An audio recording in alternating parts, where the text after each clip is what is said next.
დავიწყოთ Business Insider-ი ეკონომიკისა და ბიზნესის მთავარი სიახლეები და რა თქმა უნდა დღეს აქცენტირებულად თემატურად როგორც გუშინდელ გადაცემაში აღვნიშნეთ კიდევ უფრო მეტად გავამახვილებდით ყურადღებას სატრანსპორტო მიმართულებაზე და კონკრეტულად რკინიგზაზე რა თქმა უნდა როდესაც ტრანსპორტი ასევე მნიშვნელოვანი წვლილი თამაშობს კლიენტის და პროდუქტის ფორმირების პროცესში ჩვენაც ნახეთ ეკონომიკური ზრდის მაჩვენებლები ამ კუთხით რა თქმა უნდა რკინიგზა განსაკუთრებულად მნიშვნელოვანი ნაწილია განსაკუთრებით მნიშვნელოვანია გამომდინარე იქიდან რომ ჩვენ როდესაც ვსაუბრობთ შუა დერეფანზე და შუა დერეფნის წამყვანი ქვეყნის როლზე საქართველოს შემთხვევაში ცხადია რომ აქ რკინიგზას გრანდიოზული მნიშვნელობა ენიჭება და ჩვენ ნახეთ არაერთი ძალიან სოლიდური პროექტი დაკავშირებული საქართველოს რკინიგზასთან მათ შორის მართლაც ნახეთ რკინიგზის ისტორიული განახლების ნაწილი ბაქო-თბილისი ყარსის საბოლოო დასრულების ნაწილი და ექსპლუატაციაში შესვლის ნაწილი და რა თქმა უნდა ეს ყველაფერი სულად ახალი სიტყვა საქართველოს რკინიგზის და ტრანსპორტის ამ შემთხვევაში სარკინიგზო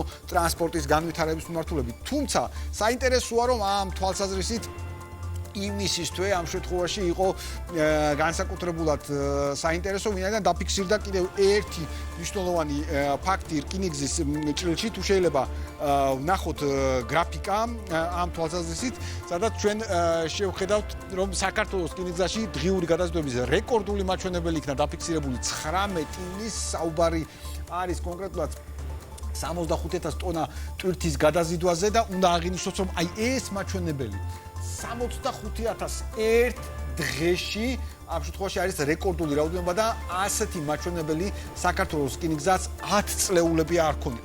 რას ნიშნავს ეს ყოველივე ძალიან მარტივად რო ვთქვა და მე ამაზე აუცილებლად მინდა შევეხოთ ასევე საქართველოს ეკონომიკისა და განვითარების მინისტრის გამოხმაურებას. აი ეს მაჩვენებელი რომელიც არის ძალიან მარტივ რამეზე მეტყობებს რომ საქართველოს რკინიგზას დღეს აქვს შესაძლებლობა იყოს მაღალგამტარუნარიანი. საქართველოს რკინიგზას აქვს ძალიან სწორი ამბიცია რომ რა თქმა უნდა მოემსახუროს ძირითად ტვირთებს რომელიც არის შუა დერეფანში და ეს ყველაფერი არის რეალობა და ეს რეალობა შექმნა სწორედ იმ რეფორმების ერთმა უდიდესმა ნაწილმა რომელიც ბოლო პერიოდის განმავლობაში ფაქტურად არასრული 1 წლის განმავლობაში დამატებით განხორციელდა საქართველოს რკინიგზაში. ვნახოთ შემდგომი გრაფიკა სადაც ჩვენ ვნახავთ სწორედ ეკონომიკისა და განვითარების მინისტრის შეფასებას, კაბუტონ მარიამ ქრუიშვილის შეფასებას ამ ნაწილზე, კაბუტონ მარიამი აღნიშნავს, რომ ბოლო 1 წლის განმავლობაში საქართველოს რკინიგზაში შეიქმნა ახალი საოპერაციო მოდელი გაუმჯობესდა პროცესების მართვა და პროცესების მართვის გაუმჯობესებას განსაკუთრებული მნიშვნელობა აქვს. ჯამში ამ ყველაფერმა მნიშვნელოვნად აამაღლა ინფრასტრუქტურის გამოყენების ეფექტურობა და სწორედ ინფრასტრუქტურის გამოყენების ეფექტურობა მოგცა ის შედეგი რომელიც გვაქვს. დიახ, აქ არის წარმოდგენილი ის უმნიშვნელოვანესი შედეგი, რომელმაც ჯამში უზრუნველყო გადაზიდვის ის მაჩვენებელი, რომელიც ჩვენ დავაფიქსირეთ. განა ეს ინფრასტრუქტურა არ არსებობდა, რა თქმა უნდა, ინფრასტრუქტურა არსებობდა, მაგრამ მას სჭირდებოდა სწორედ ეფექტიანი გამოყენება და აი ამ ეფექტიანმა გამოყენებამ მოგცა ჯამში ის შედეგები, რომელიც გვაქვს. სწორმა მენეჯმენტმა პროცესების მართვის გაუმჯობესება.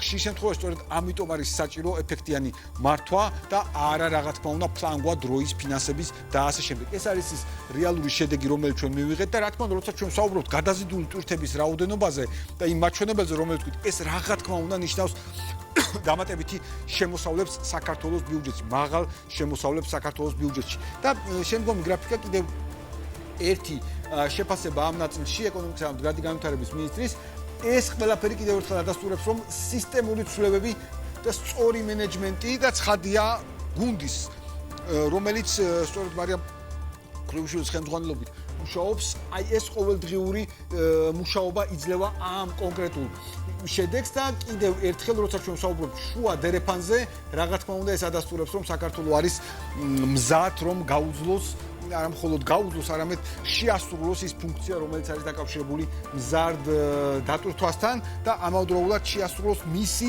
ის ძირითადი ფუნქცია, რომელზეც ჩვენ ვსაუბრობთ, არის ევროპასა და აზიას შორის დამაკავშირებელი ხიდის. რა თქმა უნდა, ეს განსაკუთრებით მნიშვნელოვანი ფაქტია, განსაკუთრებით მნიშვნელოვანია, როდესაც რკინიგზა არის ამ კუთხით შესაბამის მზაობაში და ძალიან დიდწილად, ძალიან ბევრი აქცენტი კეთდება სწორედ რკინიგზის კიდევ უფრო მეტ მოდერნიზაციაზე და კიდევ უფრო მეტი თანხების დახარჯვაზე იმისთვის, რათა რკინიგზა მომავალში შეძლოს კიდევ უფრო მეტად წარმატებული საქმიანობა. ჩვენ შეგვიძლია ვნახოთ ერთ საინტერესო ვიდეო ამასთან დაკავშირებით.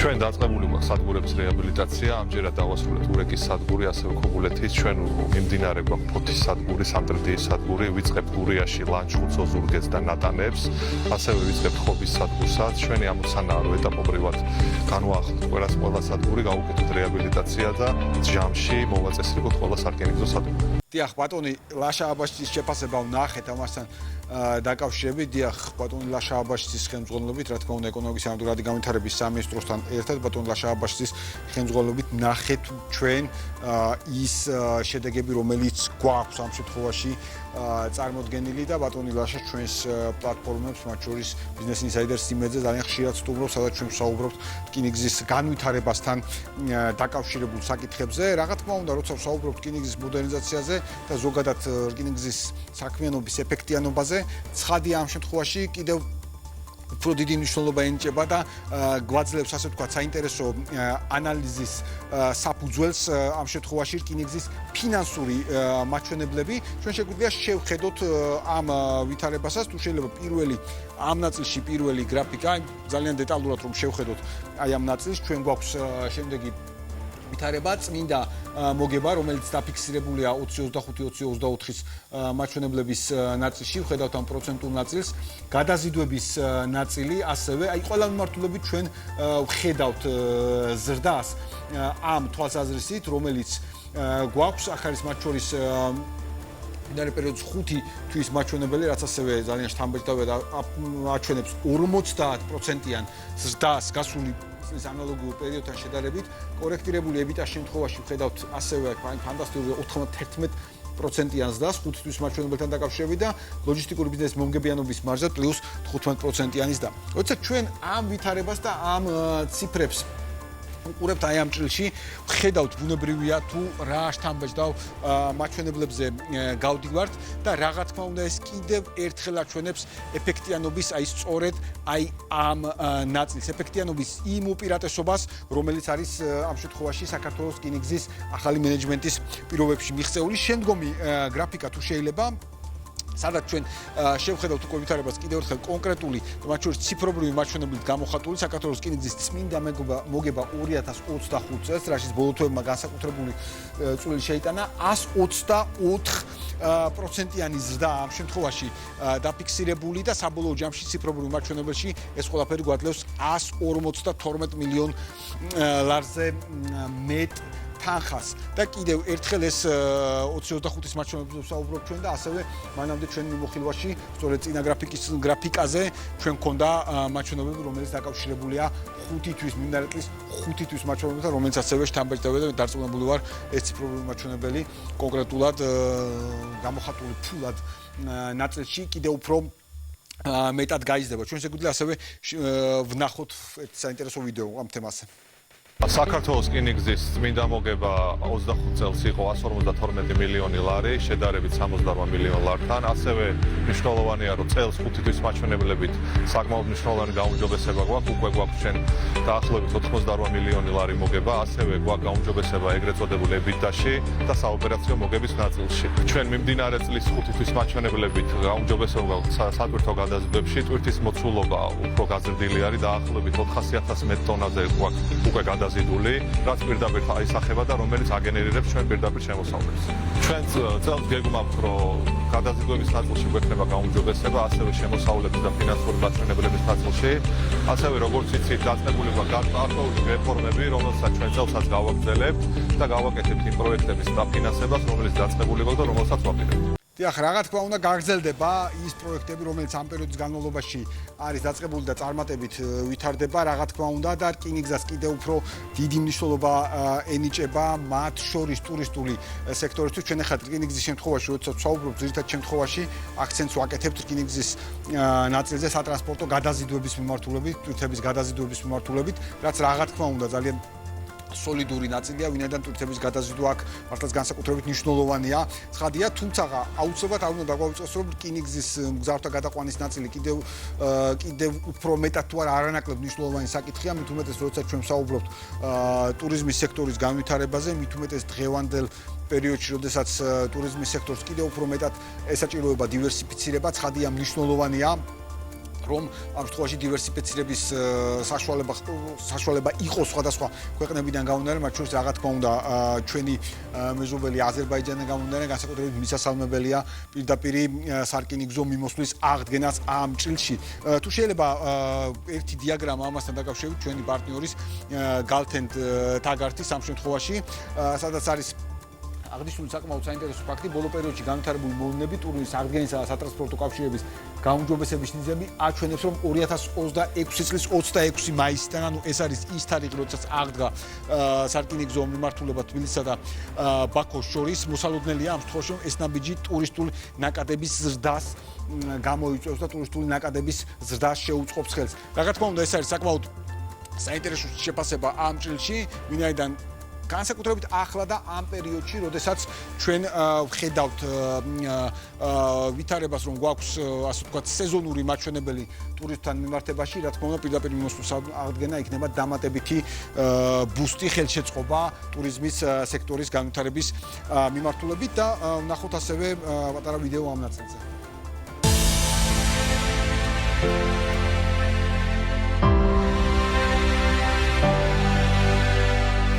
ბაქო-თბილისის მატარებლის მიმოსვლა 6 წლიანი პაუზის შემდეგ 26 მაისიდან განახლდა.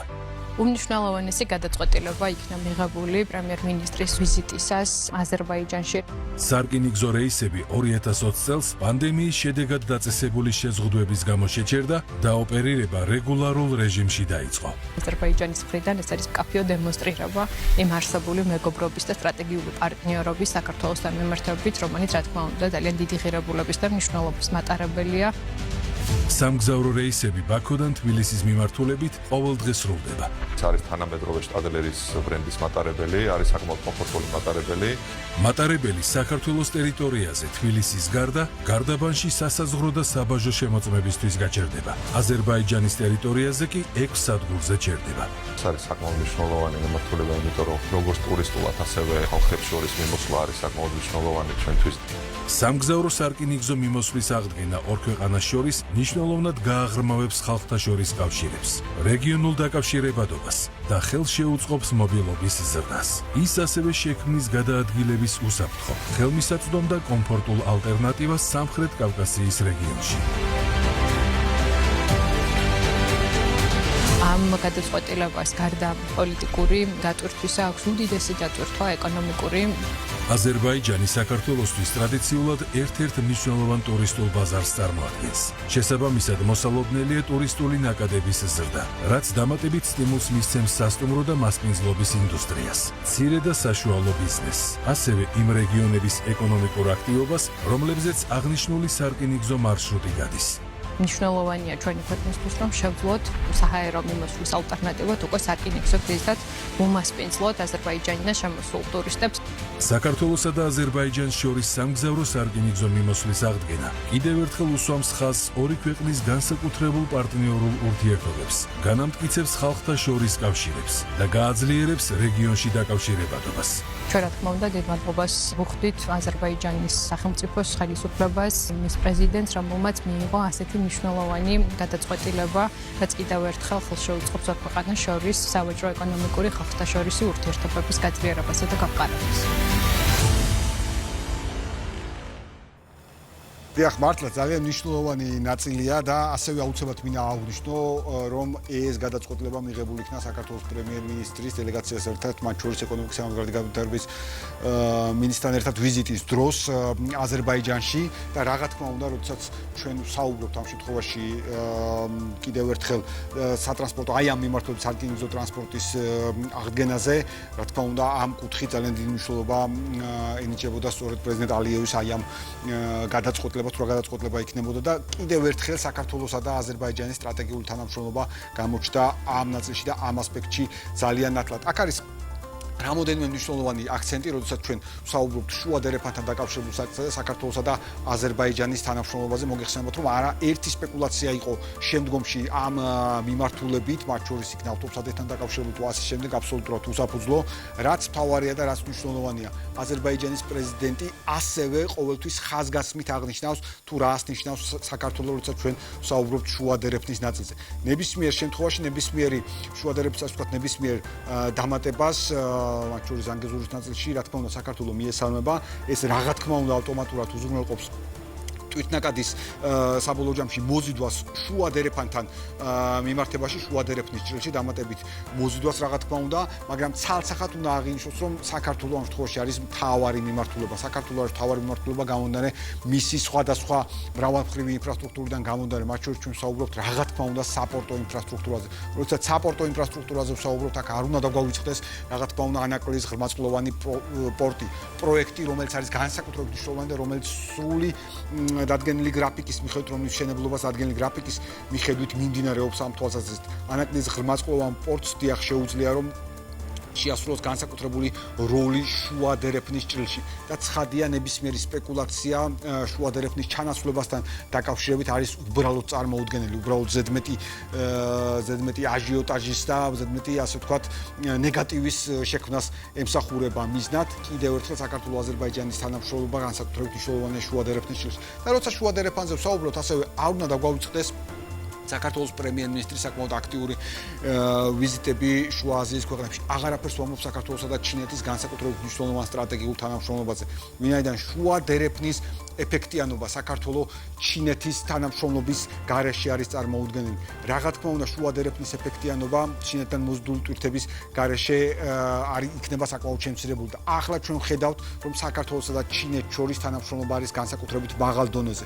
ვხედავთ, რომ ეს არის უპრეცედენტო მაჩვენებელი, როგორც ვაჭრობის კუთხით, ისე გადაზიდვების სატრანზიტო კუთხით.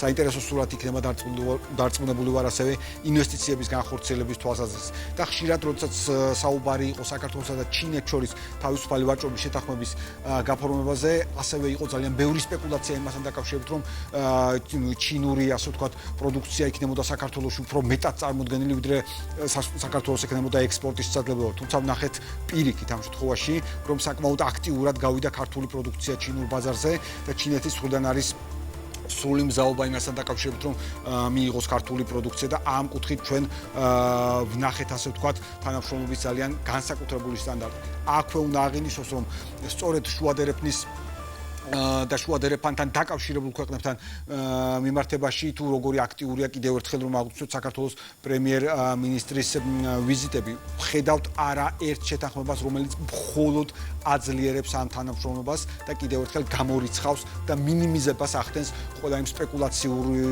თემის, რომელზეც კეთდება ხოლმე აქცენტი, რომელზეც ხდება ხოლმე აპელირება ამ თვალსაზრისით. და კიდევ ერთი, როდესაც ჩვენ ვსაუბრობთ შუა დერეფანზე, ამ შემთხვევაში არ უნდა დაგვაუწყდეს ენერგეტიკის ნაწილი და ენერგეტიკის მხარე, რომელიც განსაკუთრებულად საინტერესოა და ჩვენი მხრიდანაც ყოველთვის განსაკუთრებული ხაზგასმა ხდება ენერგო სექტორთან დაკავშირებით.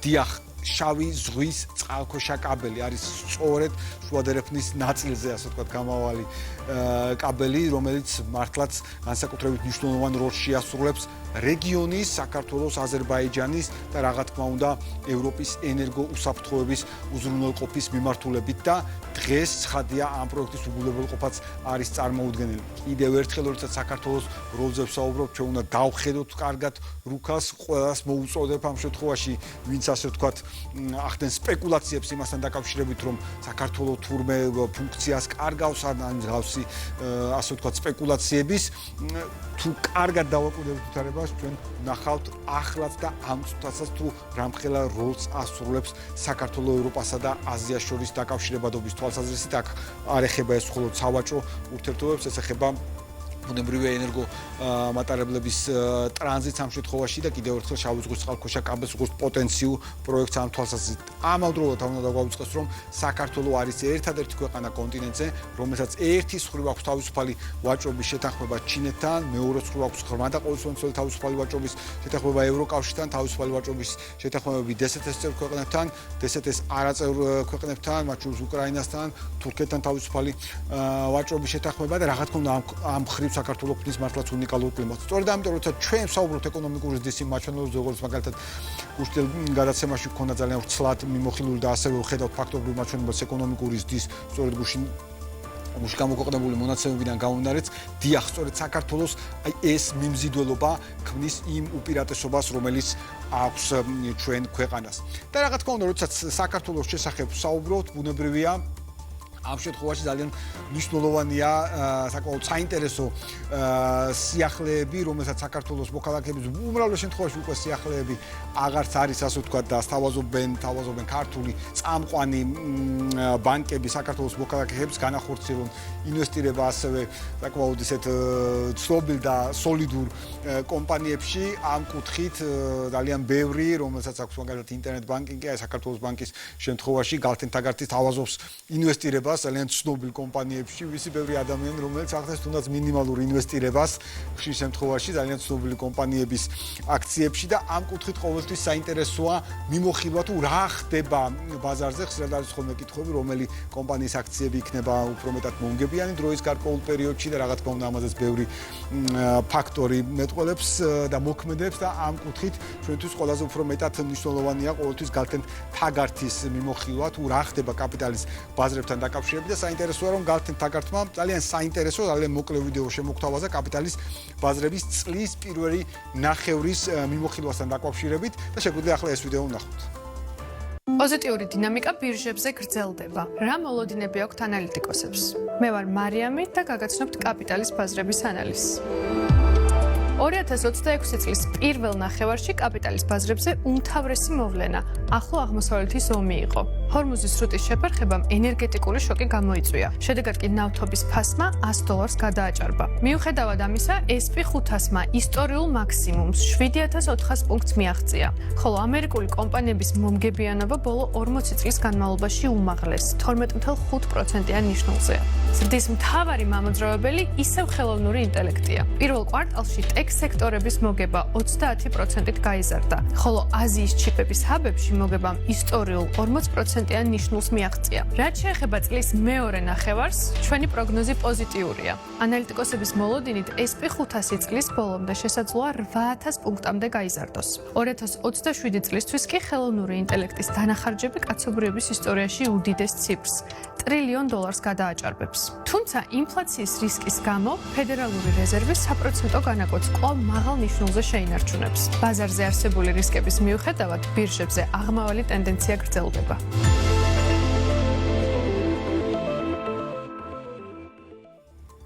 დიახ, მართლაც ძალიან საინტერესო შეფასება გალთენ თაგართის და საინტერესო ტენდენცია იმ პერიოდის, რომელიც შეფასებაც იყო წარმოდგენილი, რა თქმა უნდა, მე ყველა ინვესტორს საქართველოში ინვესტირების სურვილებს და ასევე საქართველოს მოქალაქეებს, რომლებიც ახორციელებენ ინვესტიციებს სხვადასხვა კომპანიაში, წარმატებას უსურვებ. ჩვენ ყოველთვის შემოგთავაზებთ ამ კუთხით საინტერესო მიმოხილვებს და ძირითადად ამ შემთხვევაში, რა თქმა უნდა, გალთენ თაგართთან ერთად შემოგთავაზებთ სწორედ ამ მიმოხილვებს.